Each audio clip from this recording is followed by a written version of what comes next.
Welcome to the Information Center of International Contractors.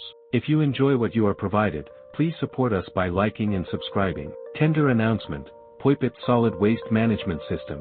This announcement pertains to a tender for the Livable Cities Investment Project, funded by the Asian Development Bank, ADB, under Loan No. 4143 CAM. The contract, designated as PMU/MPWT/LCIP/OCB/CW05 POI, is for the Poipet Solid Waste Management System, including 2 years operations and maintenance.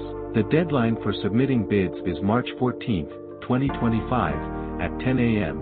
Phnom Penh Time. Bidding is open to eligible source countries of the ADB, and the Kingdom of Cambodia has received funding for this project. The Ministry of Public Works and Transport, MPWT, acting as the employer, is soliciting sealed bids for the construction and completion of this important infrastructure project. This initiative involves the establishment of a solid waste management system in Poipet Town, located in Banteay Meanchey Province, and will be carried out over 1,240 days, which includes a construction period of 510 days and an operation and maintenance period of 730 days.